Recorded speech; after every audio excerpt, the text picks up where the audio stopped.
लोचन academy में आपका हार्दिक स्वागत है। आज मैं इंडियन एयरफोर्स अग्निवीर सिलेबस 2023 के बारे में बात करेंगे और अपने लोगों का जो एग्जाम फॉर्म है वो 7 नवंबर 2022 से स्टार्ट हो चुका है। ठीक है, इंडियन एयरफोर्स अग्निवीर वायु एग्जाम पैटर्न, आपका एग्जाम पैटर्न कैसा रहेगा मैं आगे चलिए डिस्कस करते हैं, इसलिए वीडियो में बने रहिएगा। मैं इसमें आपको फुल जानकारी देने वाला हूँ। ठीक है, आपके ग्रुप है 3 ग्रुप। 3 ग्रुप में आप फॉर्म अप्लाई कर सकते हैं। एक एयरमैन साइंस है, एयरमैन। दूसरा आपका ग्रुप है एयरमैन अदर देन साइंस, और तीसरा आपका दोनों को मिक्स करके airman science and other than science है। ठीक है, अगर आप एयरमैन साइंस में फॉर्म अप्लाई करना चाहते हैं तो उसके लिए आपको इंग्लिश, मैथमेटिक्स और फिजिक्स, ये 3 सब्जेक्ट को आपको पढ़ना होगा। जो कि इंग्लिश से आपको 20 क्वेश्चन आएंगे, मैथमेटिक्स से 25 क्वेश्चन आएंगे और फिजिक्स से 25 क्वेश्चन आएंगे। मतलब क्वेश्चन आपके जो होंगे वो 70 क्वेश्चन होंगे और 70 नंबर के होंगे। ठीक है, जो का एग्जाम आपका ड्यूरेशन रहेगा वो 60 मिनट का होगा, मतलब 1 घंटे का समय अवधि दी जाएगी आपको एग्जाम के समय। ठीक है, ऐसे ही आपका airman other than service science की बात करते हैं तो पहला आपका जो सब्जेक्ट होगा रीजनिंग एंड जनरल अवेयरनेस आपको पढ़ना है। उसके बाद आपको इंग्लिश पढ़नी है। इसमें airman other than science group में अगर फॉर्म आप अप्लाई करते हैं तो रीजनिंग एंड जनरल अवेयरनेस और इंग्लिश, ये दोनों सब्जेक्ट को आपको क्लियर करना होगा। जो कि पहला जो रीजनिंग एंड जनरल अवेयरनेस से क्वेश्चन आएंगे वो 30 क्वेश्चन आएंगे और इंग्लिश से आपका 20 क्वेश्चन होगा, जो कि 50 क्वेश्चन हो गया और 50 नंबर का आपका पेपर होगा। इसमें आपको 45 मिनट का समय दिया जाएगा, ओनली 45 मिनट्स का। ठीक है, एयरमैन साइंस और इन अदर देन साइंस, अब दोनों ग्रुप के लिए अगर आप अप्लाई करना चाहते हैं तो उसके लिए आपको मैथमेटिक्स, इंग्लिश और रीजनिंग एंड जनरल अवेयरनेस और फिजिक्स, इसका मतलब कि जो भी हम लोगों ने 2 ग्रुपों के डिस्कस की उस दोनों को इसमें मिक्स करके सारे सब्जेक्ट 4 सब्जेक्टों को हमको पढ़ना होगा, जिसमें आपको 25 क्वेश्चंस मैथमेटिक्स से आएंगे, इंग्लिश से आपके 20 क्वेश्चंस आएंगे और रीजनिंग एंड जनरल अवेयरनेस से आपके 30 क्वेश्चंस आएंगे और फिजिक्स से 25 क्वेश्चंस आएंगे।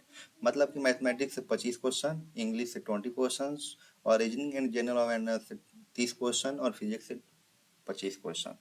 तो टोटल क्वेश्चंस आपके जो होंगे वो 100 होंगे, मतलब 100 होंगे। ठीक है, जो कि आपको 85 मिनट्स का समय दिया जाएगा। आपका एग्जाम ड्यूरेशन जो होगा वो 85 मिनट्स होगा, मतलब 85 मिनट आपको समय दिया जाएगा जो कि आपको करना होगा। ठीक है, फिर आगे बढ़ते हैं कि हमारे एयरफोर्स अग्नि एयरफोर्स सिलेबस 2022 का हम लोग का क्या सिलेबस रहेगा, टॉपिक वाइज में इसमें क्लियर करता हूँ। इंग्लिश में हमें ये पढ़ना है, पहला तो आपका word formation, noun, form, verb, adjective, etc.. ठीक है, दूसरा टॉपिक है आपका प्रीपोजिशन, उसके बाद determiners, noun and pronoun, conjunction, adverb, models. ठीक है, clause, noun, adverb and relative clauses, subject to verb concord, verb formation and error in their usage, sentence transformation, simple, negative, compound, complex, सारे sentence को हमें क्या करना है, sentence transformation करना है। 12th में आपका 1 वर्ड सब्स्टिट्यूशन भी हमें पढ़ना होगा, सिनोनिम्स भी आएंगे, एंटोनिम्स भी, spelling errors, idioms and phrase. मतलब ये आपका इंग्लिश का सिलेबस है जो मैं आपको टॉपिक वाइज इसमें क्लियर कर दिया कि ये आपको टॉपिक को क्लियर करना है अपने एग्जाम के लिए। ठीक है, रेडी होना है। ऐसे हम बात करते हैं मैथमेटिक्स में हम लोग क्या टॉपिक में पढ़ेंगे ये जान लेते हैं। पहला आपका है 3 डायमेंशनल ज्योमेट्री। 3 डायमेंशनल ज्योमेट्री पढ़ना है, एप्लीकेशन ऑफ डेरिवेटिव्स पढ़ना है, एप्लीकेशन ऑफ इंटीग्रल्स पढ़ना है, binomial theorem, Cartesian system of rectangular coordinates, circles and family of circles, complex numbers, conic section, definition and indefinite integrals, differential equation, differentiation, limited and continuity, linear equation, linear programming, mathematical induction, mathematical reasoning, matrices and determinants, permutation and combination, probability and quadratic equation। ये सारे topic को हमें mathematics में clear करना है। ठीक है, आप समझ गए होंगे कि हमें कौन कौन सा टॉपिक को क्लियर करना है मैथमेटिक्स में। और भी इसमें टॉपिक है मैथ में, सीक्वेंस एंड सीरीज है, sets and relation and functions है, स्टैटिस्टिक्स है, straight and lines and family of lines है, ट्रिग्नोमेट्री फंक्शंस एंड वेक्टर। इतने आपको टॉपिक क्लियर करना है मैथ्स में। ओके, रीजनिंग में हम जान लेते हैं कौन कौन सा टॉपिक को क्लियर करना है।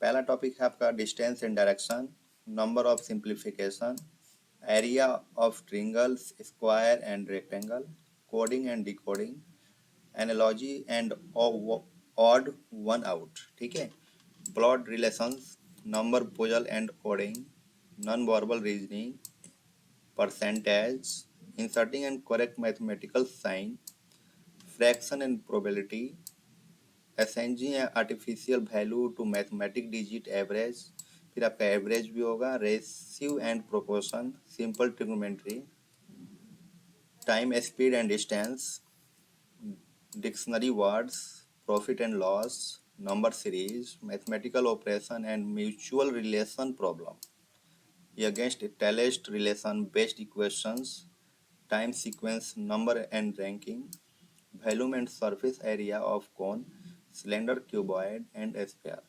ठीक है, ये आपका था रीजनिंग का सिलेबस। रीजनिंग में आपको समझ में आ गया होगा कि कौन कौन सा टॉपिक हमें क्लियर करना है। आप कॉपी में नोट कर लीजिएगा सिलेबस को, और इसी के बेस पे आप एयरफोर्स की तैयारी कीजिएगा। ठीक है, जनरल अवेयरनेस में आपको कौन कौन सा टॉपिक को कवर करना है। पहला टॉपिक है आपका current affairs, general science, geography, history, basic computer operation.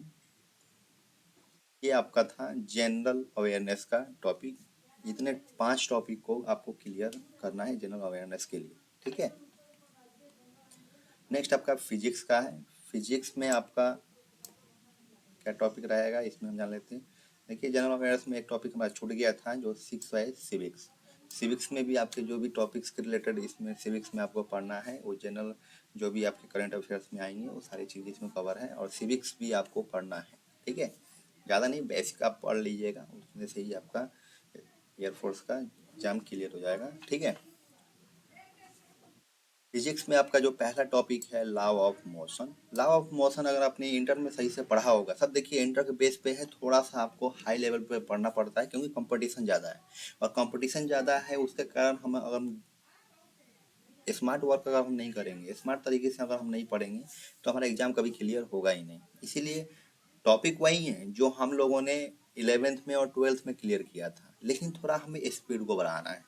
ठीक है, लॉ ऑफ मोशन हम लोग इंटर में पढ़ चुके हैं, आप लोग पढ़े होंगे इंटर, अगर आपने सही से किया होगा तो ये सारे टॉपिक आपने क्लियर किया होगा इंटर में। ठीक है, सेकेंड टॉपिक है कम्युनिकेशन सिस्टम। थर्ड है आपका trigonometry and inverse trigonometry functions.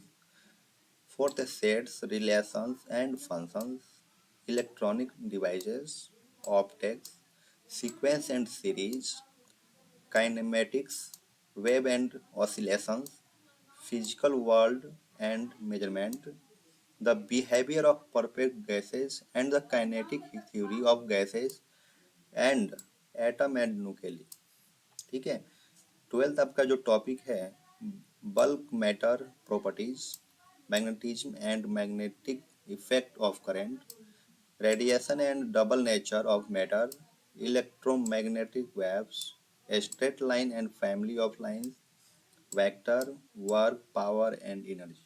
ठीक है, नेक्स्ट टॉपिक है electromagnetic induction and alternating current, electrostatic and current electricity, the motion of a system of particles and aggregate body, thermodynamics, gravitation and statics, law of motion, communication system, trigonometric inverse trigonometry functions, set relation and function.